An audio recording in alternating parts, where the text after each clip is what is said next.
as somebody who has been very much enjoying Limbus Company and sort of scratched the surface of combat, still forget even really basic stuff, right? But this is a game that, when it comes to kits, shit, man, there's like a lot, right? There's a lot. Like, it's a skill being able to read in this game, right? It really is. But the game, I don't think it does the worst job, but it sort of throws you out to the wolves, right? It's like, here's the basics, figure it out kind of thing, you know? It's like your dad teaching you to walk, and the second you've took 2 steps, he's outside having a beer and a cigarette, and he's just leaving you to stumble around the living room, right?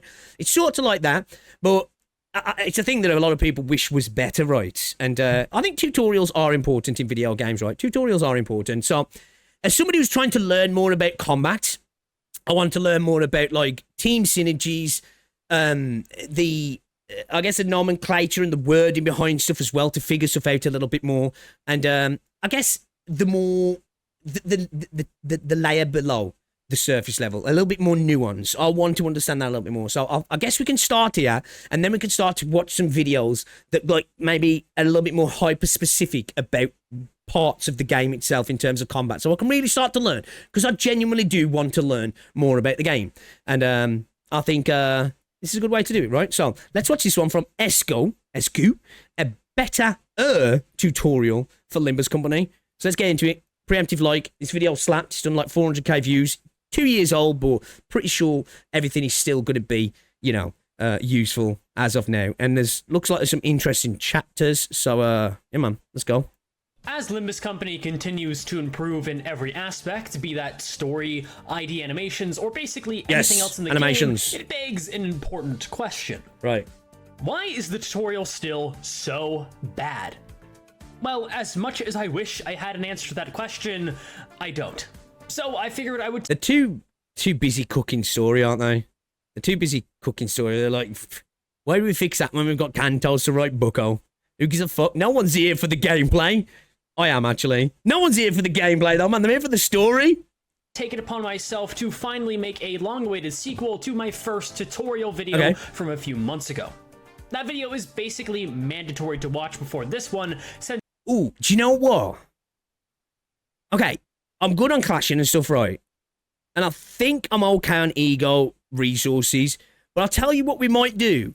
We might come back to this and just specifically watch this regarding general terminology and skills to re-up on that, because this is something I do genuinely need to fucking get up to scratch with, is the terminology in regards to skills and stuff. So, yes, we're going to check this out. We'll probably just specifically watch that around terminology, and we'll ignore the rest, because with that guy, it covers the basic rundown of Limbus Company's mechanics, whereas this video will build upon that foundation and continue to elaborate on the very simple yet horribly explained mechanics of this game. This is the intermediate tutorial, which means I'll be talking about things that are still pretty essential. Horribly explained. Maybe, yeah. Mate, do you know what, though? I think a lot of gacha games do that side of things pretty poorly. It's one thing I do really like about Enfield again. Stuff just makes sense. It seems to be written in plain English. I swear sometimes, like, gacha developers are like, let's pretend this is like a British excavation and they're trying to figure out a long-lost language. Let's give them some, you know, let's give them some glyphs and they can figure it out, you know? That's kind of like how I think gacha game developers decide to write character kits. Like, let's just make it sound complicated. For understanding Limbus, but nothing too niche or obscure. We aren't wading in the kiddie pool anymore, but this also isn't even close to the deep end. Okay. I would recommend at least having played all of Kanto 1 before watching this video, so you are more familiar with the combat. But even if you are completely new, I have tried to make everything in this video as clear and accessible as possible. Nice. So, good for me. just like that first video, I'll be taking this tutorial in 3 segments. Let's go. Number 1, speed, targeting, and skill slots. Right, okay. 2, status effects. And 3, team building. Okay, also, status like the effects is definitely going to be tutorial, something. I will be unable to cover absolutely everything when it comes to these 3 topics. That's fair. But the idea is to give enough of an overview that after these 2 videos, you can at least say, I kind of, sort of, maybe understand Limbus Company now. That's... kind of, almost, sorta, there to kind of sort of maybe understanding Limbus Company now. So maybe I can get to the point of kind of sort of maybe understanding Limbus Company after this video then. Because I'm sort of kind of maybe understanding it. Now, this first segment is something that probably should have been in the very first tutorial, but you can't really blame me because on a surface level, speed is a very simple mechanic. Every ID has a speed range, which can be found by clicking / tapping and holding on the ID in the center tab and looking down here. As of making this video, the lowest speed range is 2 to 3, and the highest is 5 to 8, with an average speed range being around the 4 to 6 or 3 to 7 mark. Every turn in combat, you roll a speed value within that ID's given speed range, assuming no mod. Brother, what is up with YouTube keep doing this to me? I thought the quality looks shit. I was just about to roast bro's video. Like, bruh. Okay, so average speed 3 to 7 means you can roll a 3, 4, 5, 6, or 7. Okay, makes sense. Modifiers, of course, and that value can be seen next to the ID's skill slots or on the bottom of the dashboard here. Speed can be used for multiple things, often conditionals on certain IDs, but the main thing is for redirecting 6 plus speed, coin power plus 1. Okay, yeah, makes sense. Clashes in combat. Yeah, IDs with I know that. Being able to jump somebody to stop them attacking you, you need that speed. I know that. Okay, I get this stuff. Speed value, then the enemy can redirect attacks in focused encounters. Again, simple concept, but fundamental to understand. Yeah. Speed matters far less in regular encounters. It's like, even still at its core, clashing is like the most important thing to know in this game, right? You know, so understanding speed's like fundamental to that, right? So like knowing that you can redirect clashes and stuff like that, especially when one of your boys is about to get ganked, and yeah, so definitely important. Since you can't manipulate your targeting nearly as much. Going back to focused encounters though, there's quite a bit more to talk about when it comes to redirecting. Yeah. Let's say you're in a focused encounter against this little up-and-coming sous chef. Sous Chef Bongi is ready to unleash his primal Bongi Blast, which has a base power of 3 quadrillion, a coin power of 1, and infinite attack weight. Naturally, this attack is completely unclashable, and if you were to hit win rate, you would lose this battle, but lucky for you, Sous Chef Bongi is on low HP and rolled a 1 on speed. Since the Primal Bongi Blast is the only skill being used by him this turn, we can redirect that skill so that the ID going last on our team, in this case Base Hong Lu, would be clashing against it. But since everyone else on our team is faster than Bongi, he will be long dead before he can expedite the annihilation of the human race, because we will hit him before he hits us. This concept, which I call redirecting downwards, can be a lifesaver in fights where you can't just clash and win. Okay. Redirecting downwards, this is the best tool you have against enemies who have some skills that are too powerful, inconsistent to clash. Okay, yeah, makes sense, right? The idea is to delay an enemy's attack until they are dead or staggered, but it will only work if you can do so before the enemy would use their attack, either due to being faster than your team, or by reaching the skill that will clash against that attack. This is... okay, so typically, like say, this is what I say about the nuances. If I'd use the speed to be the one to just basically redirect, but here we're using the increased speed to just gank bro, basically, aren't we? This is a pretty big part of why extremely slow IDs are less good than fast ones. Makes sense. Being outsped by an enemy means you have less control, and you can't just rush them down. Yeah, with that, then not even like redirecting down. You can't. You're straight up getting struggling to protect units when you just want to redirect a clash full stop. Right. Control is very important in case you have no good clashing skills on a certain ID and need to redirect. Yeah. With all you've got in certain scenarios. But that's enough about speed and enemy target manipulation. Let's talk about other kinds of manipulation, like how I will subtly manipulate you into subscribing by quickly shilling, or how you can manipulate the targeting of skills with attack weight. I talked about this in my Railway 3 guide, but let me give a clearer explanation now. As I talked about in the first tutorial, which you definitely watched and fully remember to the point you could pass a high school level quiz. Your mother has 5 slot weight for real. You're like, this is not a thing that I haven't really considered too much, attack weight in regards to manipulation. I've just always thought of like, yo, you know, more things to hit, I guess. On it, attack weight is a representation of how many targets you can hit. In regular encounters, this will just hit whoever it can, really. There's no way I know of to change targets in human fights, but in focused encounters, attack weight's quirks are revealed. Beyond the main target, also known as the target you drag the arrow to from the skill itself, extra attack weight will prioritize untargeted skill slots. In this instance, no other enemies are targeted, so this is the default targeting for this fight. Right. This means that before you use an ego with attack weight, you can target every slot of an enemy that you don't want to hit with AoE, forcing the extra attack weight onto other body parts or enemies. After Right, hold on, let me just go back to what he said there. You can target every slot of an Target the skill slots you do not want to hit with your ego, with your other ID's attacks. Wait, so is that what decides where the weight's distributed then? Which ones are being targeted by other attacks? And they have to be specifically ID attacks, not other egos. Is that... Am I getting that right? Just go back a sec. Untargeted skill slots. This means that before you use an ego with attack weight, you can target every slot of an enemy that you don't want to hit with AoE, forcing the attack weight will prioritize untargeted enemies first. Right, yeah. I'm just double checking. Just double checking. Extra attack weight onto other body parts or enemies. Can you say that again? Sorry, I missed that. At the bottom. In this instance, I target the doll since I only want to hit the calendar. Attack weight onto other body parts or enemies. Afterwards, you can then remove the arrows, just don't mess with the ego beyond that because that will reset the targeting.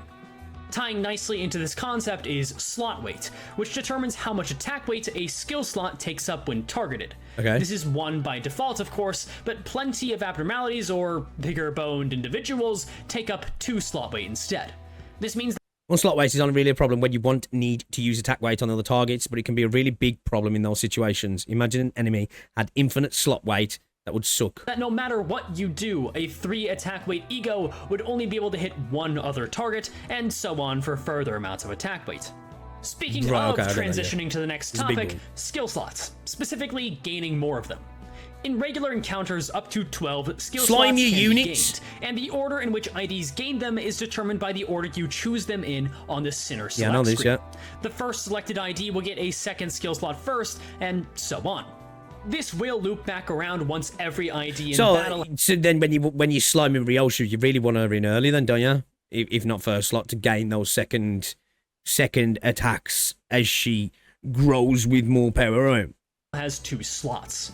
But regular encounters almost never last long enough to where it would ever loop around to give IDs 3 slots unless you bring in less than the maximum amount of IDs, but this is generally never worth it, in my opinion. Once again, focused encounters give us a far more interesting scenario to use this in.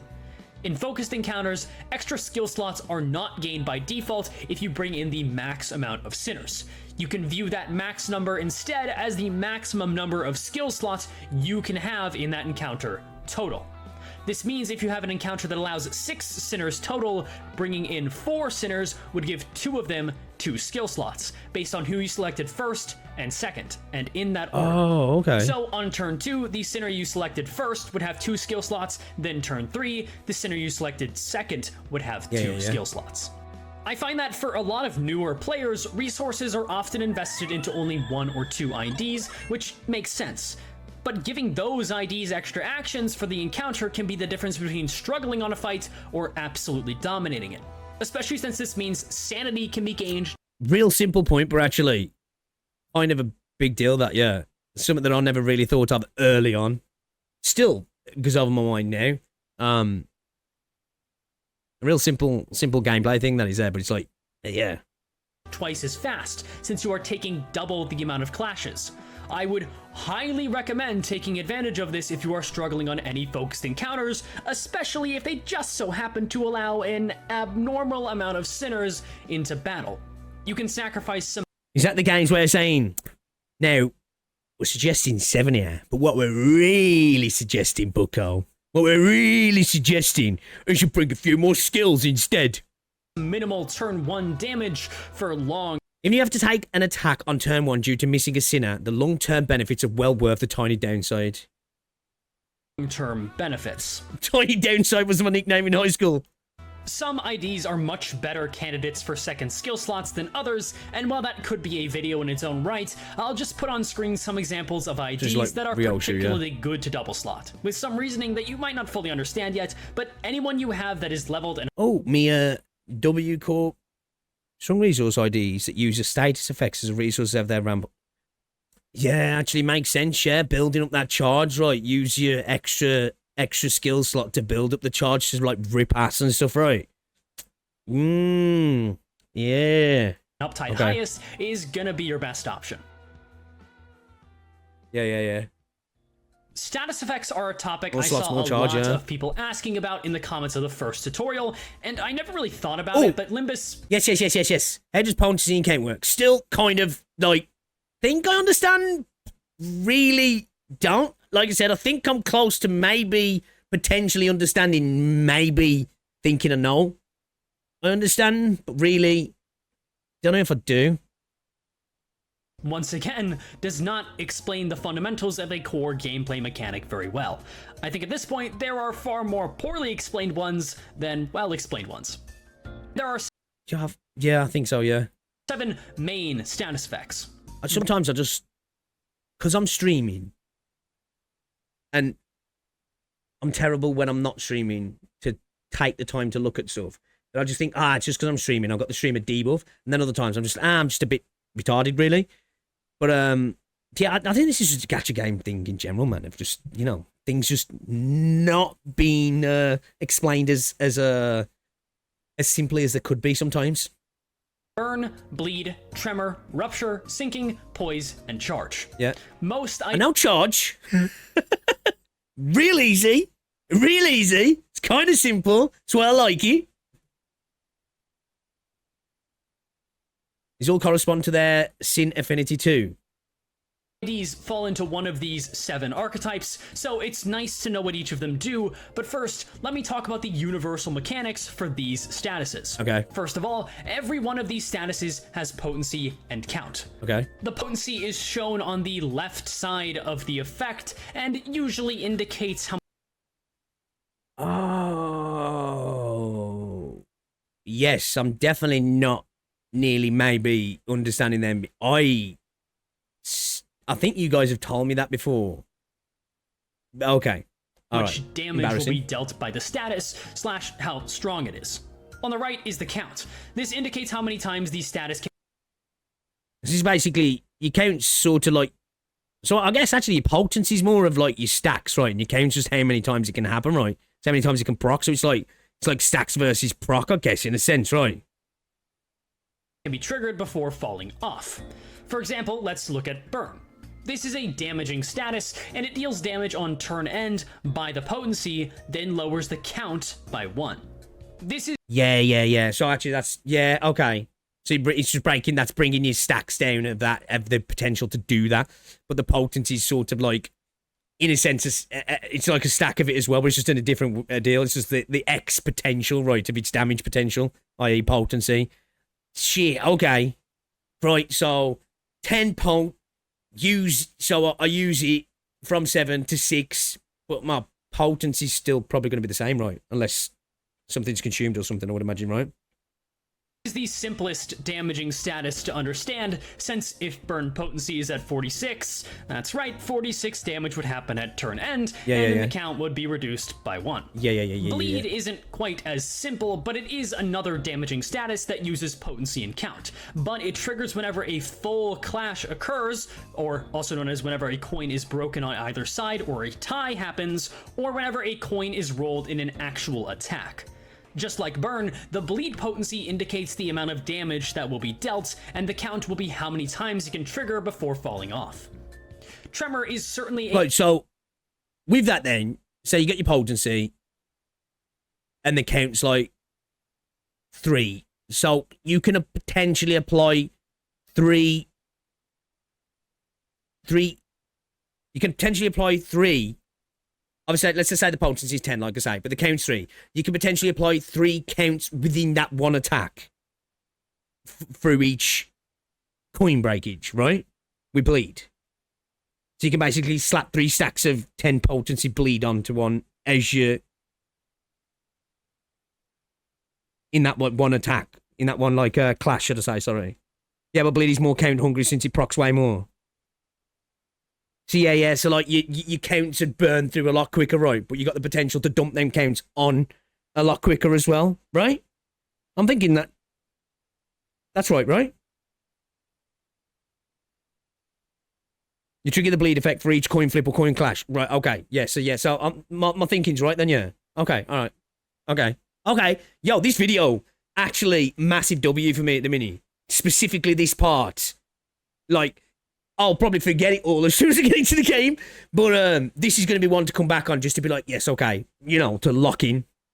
5 pulse and 2 count bleed for the next 2 coins that the enemy roll. He's going to take 5 damage for each defense skill point prop bleed. Yeah, okay. Exactly, that can result in very funny instances where enemies explode mid-clash. Okay, yeah.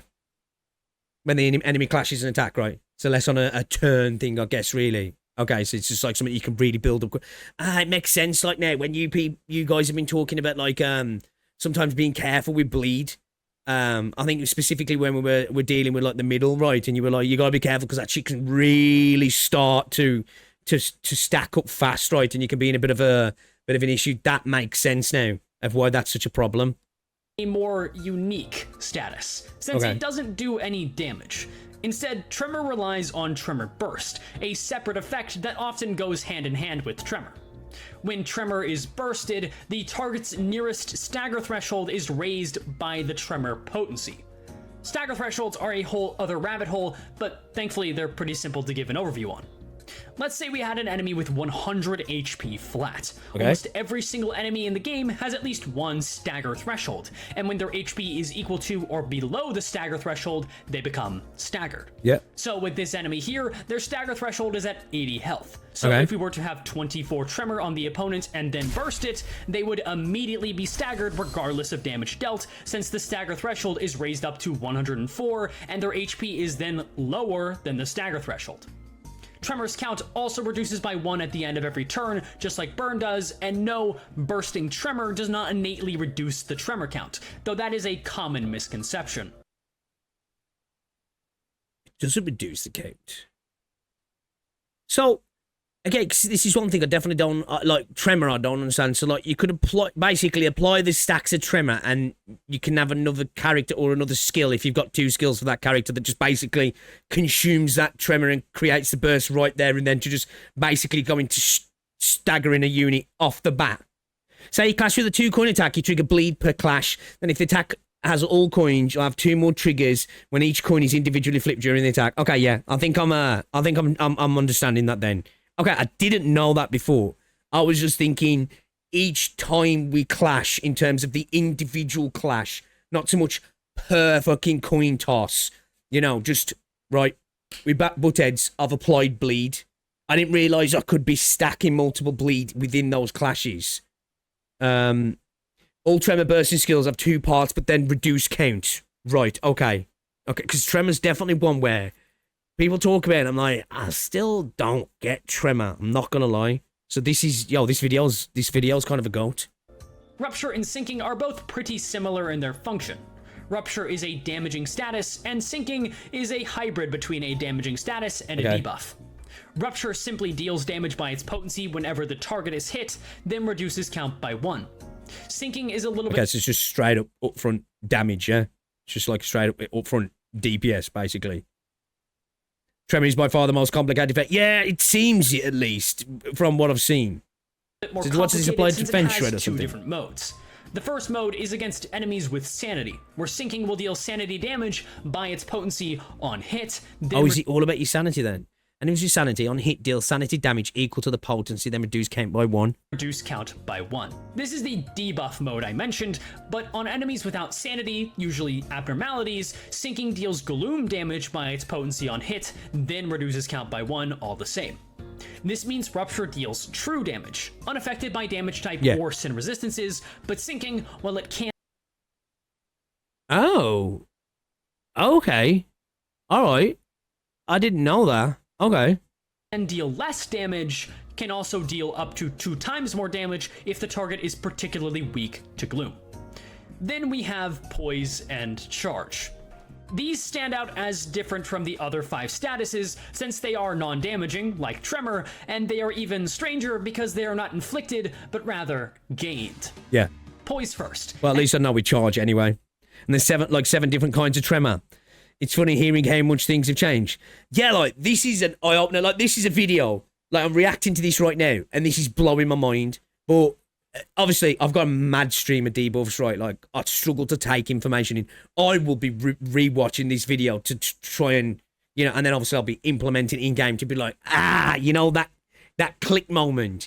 Because, yeah, again, this is exactly what I need to be learning here. Exactly what I need to be learning. And this status effect allows you to deal critical damage at a 5% chance per poise potency. This means at 20 poise potency, every single hit you do will be a critical hit. You may be wondering, well, what does a critical hit do? Well, going by trends of other video games, you might think it's something like 2 times damage, 1.5 times damage, but in Limbus, a critical hit is only 20% more damage than a normal hit. Easy. Poise count is reduced every time a critical hit is landed, and is also reduced by 1 on turn end, like Burn or Tremor. Despite the low damage bonus, this is the best status to run overall if you're depressed, because it makes a really nice noise whenever you crit, so always be sure to run Poise whenever possible in order to fill your... It does, to be fair. It does. I thought it was, I thought the crit was more than that. I'm not gonna lie. Daily dose of dopamine. Charge is the last main status effect to talk about, and is the most different by far. Not only is it gained instead of inflicted, but as of this video, charge potency can't be gained, outside of the initial 1 potency that comes alongside gaining count, since you can't have a 0 on either the potency or count for any of these statuses. Instead, it's just literally because you stack it and consume it for an ability to gain something from it, right? Charge is just count, and what's more, charge... I like it. Nice and simple. Nice and simple. Count Tell it to me straight. Nothing. Charge is just a number, and it is usually spent by IDs that have charge in their kit for some kind of benefit, or you must have a certain amount of charge stored up for certain effects to occur. It's you know, do something, get some charge, right? Get some charge, consume it, do cool things. No, nice and simple. This is a very case-by-case status, but it is by far the most basic because it is just a number that goes up and down. Yep. So those are the main statuses, but there are so goddamn many status effects that I am sure I was unable to scroll through all of them, even though I'm intentionally talking slower in this part of the video so that I can show off as many of them as possible. A question, honestly. I know there's some of you guys out there who are obviously quite informed on the game, right? And you know your shit, and you know enough shit, at least, let's say, to clear content, right? How many of you guys actually know all of this stuff, man? I feel like it's not a massive amount, right? Because there's just like not only like a lot of stuff. Obviously, I suppose it's a lot simpler once you start to understand things, right? Because typically that's video games, right? Things can look really complicated, then as you start to understand, it's like, oh, okay, these 5 things here are just variations of the same thing, pretty much, right? And they're implemented in pretty much the same way a lot of the time. You know, there's variations to it, but there's a lot with this game, right? There's a lot with this game. You know, just hover over boss and read.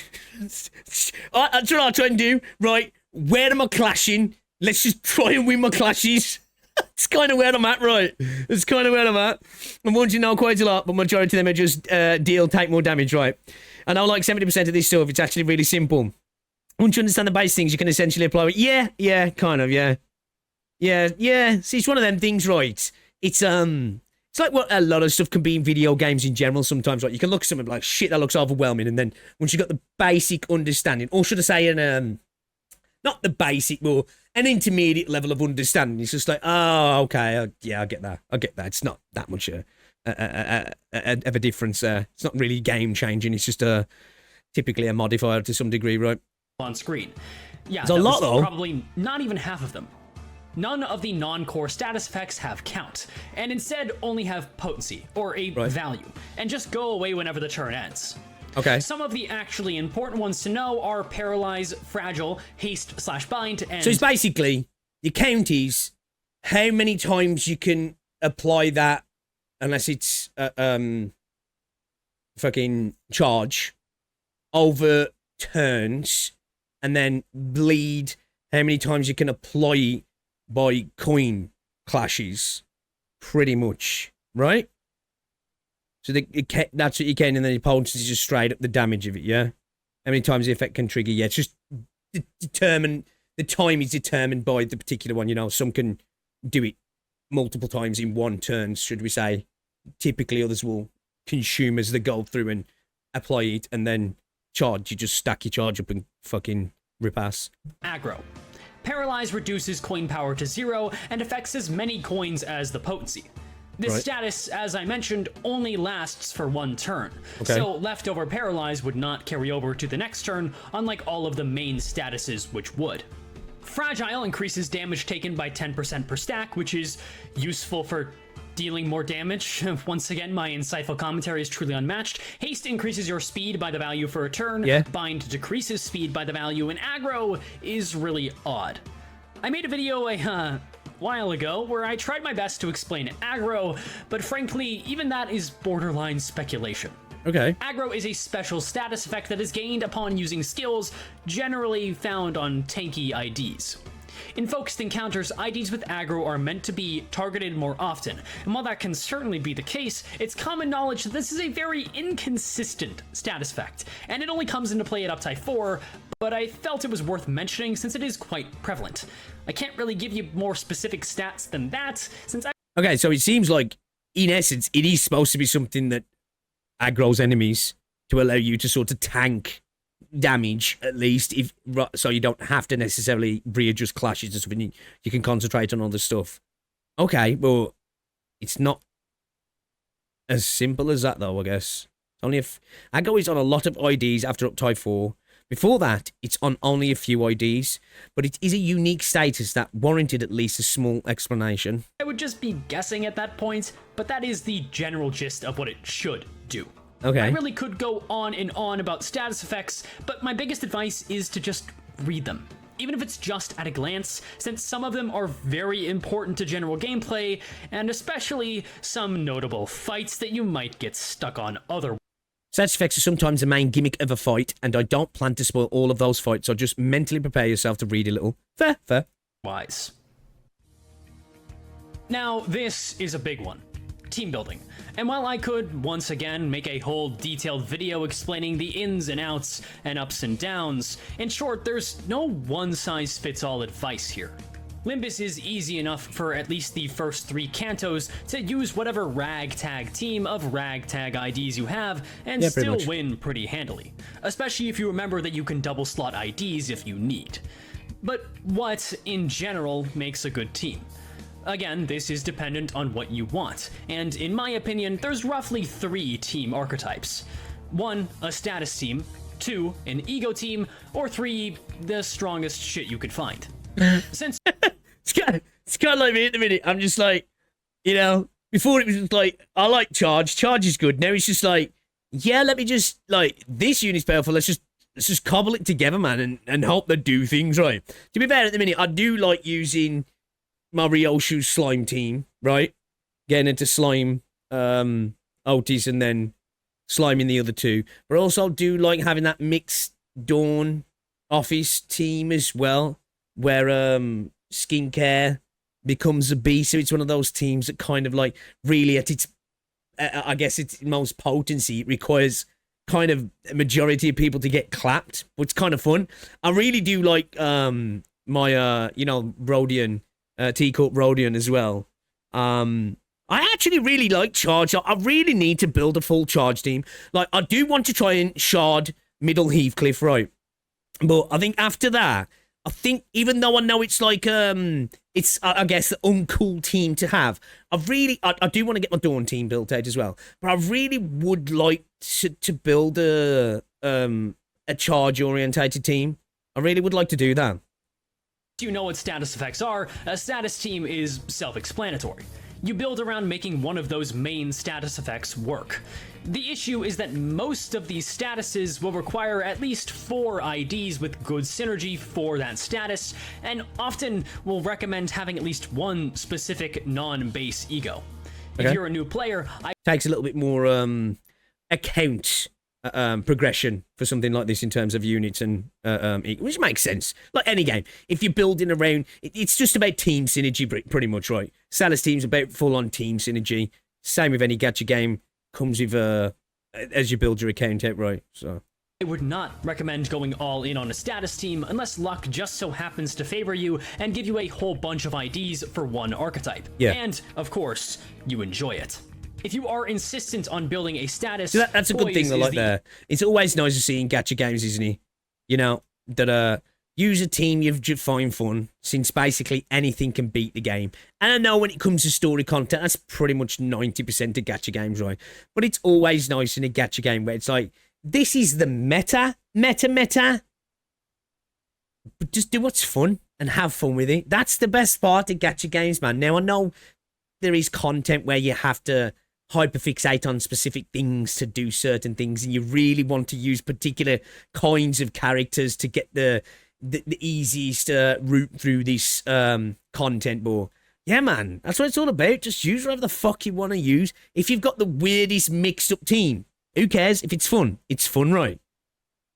On building a status, poise is the easiest by far in the current state of the game due to the massive amount of poise IDs, and statuses you gain instead of inflict are always going to be less tricky due to less RNG factors being involved. The one I would least recommend has to be bleed, since it has very specific ID requirements for a very shaky payoff. On the other hand, ego teams are much more general and reliable in their usage. These are teams you build in order to fuel ego, whether that be multiple, just one, or even every single ego you have access to on that team. Starting out, you will only have the 12 base ego, and these are the cheapest, costing either 4 resources or 6 resources. However, to use an example, I think the most effective base ego to build around, if any, is Merceau's Chains of Others. Even if your Merceau is unleveled and unloved, he can find some amount of value from using this ego, which is a strong debuffing tool that heavily nerfs the opponent's rolls and speed the following turn, while also doing the same to you. Chains of Others costs 2 Envy, 1 Sloth, and 1 Gloom. If you wanted to fuel this every turn, it would be best to have a focus on Envy, with plenty of Sloth and Gloom as well, obviously. The good thing about the base ego is that cheap cost. You won't need Chains of Others every turn, not even in the toughest of boss battles, but it's still good to be conscious of the ego resources you need in order to fuel the ego you wish. There's one thing, like, because obviously egos are a clutch, but I never really consider that, which maybe I should sometimes, depending on, again, it's like it says, depending on what you're building though, right? If you are going down that, then you really need to consider it. Yeah, I've never really, really think about my ego too much. To use. The issue with building... Which I suppose, though, now, after watching videos like this and spending more time, you know, spending a little bit of time reading stuff, whether it's on stream, off stream, watching some other videos, we can start to do that now, right, you know, because we're learning things here that are, like, specifically stuff with bleed, you know what I mean? I was like, oh, shit, that was totally... And the count and the potency. Like, a lot of the time, I was reading those as interchangeable, and I was just like, there's numbers there? I get that. I'm not exactly sure what's going on with the numbers, but the numbers mean something. A team like this is if you would have to use subpar IDs in order to fuel the egos well. Yeah, it makes sense. And if you ask me, this is generally just not worth it. Okay, However, when acquiring new IDs, the sin affinities they give you access to are definitely worth noting, and some ego can be worth building a whole team around, even with some suboptimal choices. Fluid Sac, Sun Shower, and really any good healing ego can justify a hard focus. But still, that's only if you actually need their benefit. You're going for that sustain, it makes sense to focus on getting it right. Whether that be high attack weight or the healing. But still, in general, prefer strong IDs over convenient sin affinities. And speaking of that... because that's one thing, when people talk about sustaining this game, obviously, I know we like, some units, you get a little bit of health back, right? Because, like, we done right with, is it with their ego, is it with some of her skills, because of what she is, but like, is that typically where you get sustain from in this game then is through egos? Because it's one thing I never really have bothered looking into too much is sustain, is healing in this game. Classic strategy, just use the strongest IDs. However, what makes an ID strong might still not be entirely clear to you at this point in the game. For general purposes, the biggest Flashy animations. That's it. things you want to look at are the amount of coins and the numbers. I hate to say it, but 9 times out of 10, the effects are usually third in importance to raw damage, with the exception of certain status teams and some specific conditionals on specific skills. Clashing is king, As yeah? discussed in the first tutorial, more coins means more hits, means more damage. And higher clashing / higher offense level means better odds to get the damage off and not take any damage back, as well as... Even though he said bleed can be a what's it, so more coins with bleed, they typically bleed units not have the highest clashing then or something. Obviously, I know he was talking about other specific things when he's talking about bleed, but I'm just curious of that. Are they usually not the best clashers? Or what? I would say this part of the video is the most outdated. Right, okay. Nowadays, some skill with 1 coin can deal more than 4 coin skill. Not anymore, it's outdated. It's just extremely volatile and hard to maintain. Okay. Bleed can clash like a motherfucker. Okay. easier ways to get sanity. Really, there are a million tier lists out there, and while they will all tell you various things, these are the fundamentals, and I cannot recommend enough that you come to your own conclusions based on them, rather than just foaming at the mouth for an ID strength tier list from some random person on the internet, which will probably include me soon, but that's not... So, like, really, it is cool. Clashing is king, right? Clashing is kind of king. Obviously, when it comes to specific bosses and stuff, you know, knowing exactly what's going on and the gimmick, but, like, clashing's still kind of king, then, yeah. Relevant. Even on a team of the strongest IDs, it is important to fuel at least a few ego, which should just happen by chance, but it is worth checking to be sure. This tab on the side of the Sinner Select screen shows you the amount of a Sin resource you have on your team total. It shows this using a skill 1. I'm not gonna lie, I've never paid attention to that. I need to start doing that. 1 as 3 of a resource, ABCs of Limbus is 2 always be clashing, resources, and a skill 3 as 1. And the amount needed for your equipped ego total on the right. Don't get it wrong though. Having a bunch of a certain resource can be a good thing, and better than a wide sin spread. If you just plan to spam 1 or 2 ego that cost a lot of those resources, or like if you do have like a healing ego, kind of makes sense to funnel it all into that one ego if you're playing for a sustain, and then you're going to just use your IDs, I guess, to do the thing right. Fringe cases only costs that 1 resource, then that's just better. Ultimately though, the best team building advice I can give is to not worry about it too much until you start struggling or reach just around Canto 4. At that point, you should have acquired enough IDs and some ego, whether that be from gambling your life away or from the battle pass. Once you actually have an ego or ID you wish to build around, that's when you can start to theorycraft. Since when your options are so limited near the beginning of the game, there's just not much to be done, and there's not much to be... Yeah, true, especially with me, because, you know, for the first few cantos, I was kind of on welfare, right? We had some bad luck, didn't we? Like our early pulls. Like I remember seeing Cap's early pulls. Like, jammy bastard. She just got like god pulls. Like my first pulls. Like I've got a pretty nice team now, right? You know, we've got some kind of cracked units. But yeah, those early days, man, we're a bit unlucky. He said. And that concludes the intermediate tutorial, and basically all of the essentials to be able to understand Limbus at large. Since you reached this point, you're likely either a very confused or a very invested new player, and if you want more videos discussing Limbus... I'm both. I'm both. But yeah, you now have the knowledge to understand almost every video on my channel. Okay, so bit of an outro here. So yeah, this is definitely one I'm going to definitely come back to like read over this stuff again, right? And probably do that when I'm off stream. Have this video up, play around with stuff, and be like, it clicks now, because genuinely, I said we were going to start to watch videos on understanding a little bit more about the combat mechanics, right? This was actually kind of eye-opening. This is a really good video. Now, I know you guys are saying maybe some of the stuff, especially in the coin count stuff here, a little bit outdated now. This video is 2 years older, right? So I'm sure like things have slightly adjusted and how good things are, and it's a gacha game thing, right?